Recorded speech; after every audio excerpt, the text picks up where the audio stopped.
Assalamualaikum warahmatullahi wabarakatuh. Perkenalkan, nama saya Ahmad Faris dengan nomor induk mahasiswa 2103690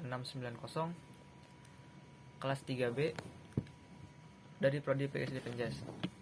Di sini saya akan coba menjelaskan atau menjawab pertanyaan-pertanyaan soal UAS pertumbuhan dan perkembangan anak. Yang pertama ada, coba jelaskan apa kaitannya konsep pertumbuhan dan perkembangan dengan proses pembelajaran pendidikan jasmani di sekolah dasar.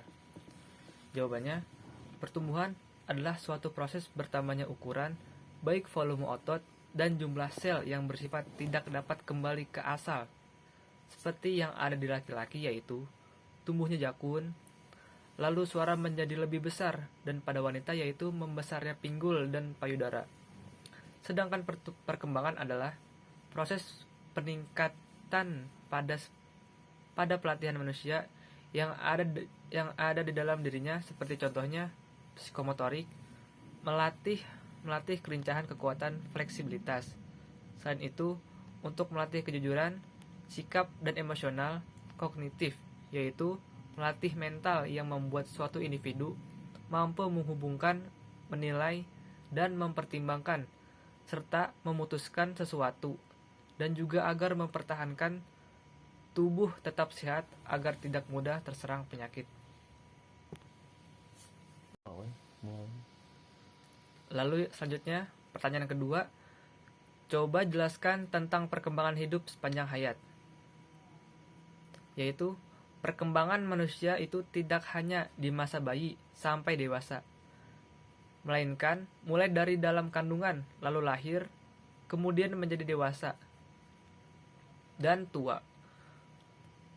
Setelah itu, di masa ini terjadi pertumbuhan dalam aspek-aspek fisik, motorik, pikiran, emosi, dan sosial.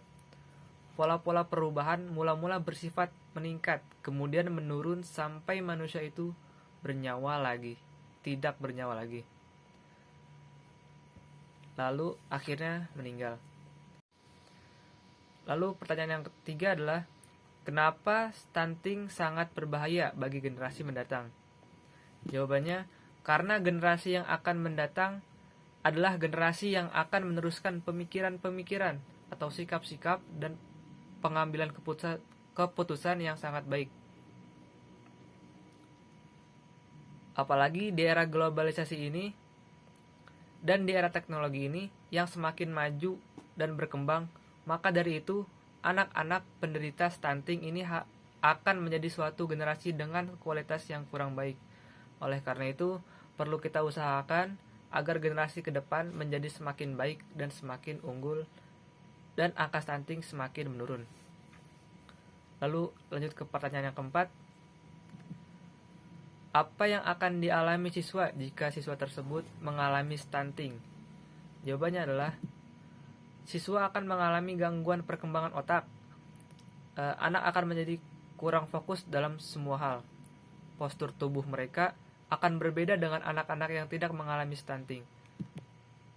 Anak akan menjadi kurang sehat dan kurang gizinya karena nafsu makan yang kurang. Anak juga akan kurang percaya diri dan tidak akan bisa mengontrol emosinya. Lalu dilanjut dengan pertanyaan yang terakhir, yaitu, jika kalian menjadi seorang guru di kemudian hari, apa yang akan Anda lakukan terkait konsep DAP dalam proses pembelajaran? Yang pertama, tentunya melihat tahapan perkembangan anak, yang dimana setiap usia beda cara penanganannya. Apalagi mengenai pendidikan jasmani.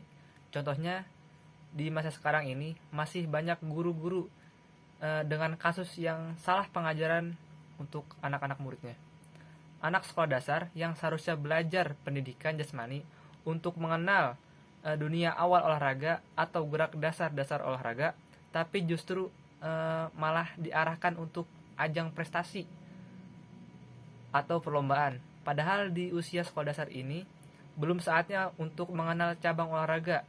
Jika saya suatu saat menjadi seorang guru, saya akan memberikan pelajaran sambil bermain dengan sistem modifikasi, baik permainannya, tempatnya, alatnya, maupun peraturannya, agar anak lebih fokus serta lebih menyenangkan.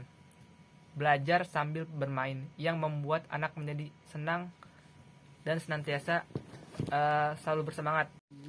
Mungkin segitu saja yang dapat saya sampaikan. Kurang lebihnya mohon maaf. Wassalamualaikum warahmatullahi wabarakatuh.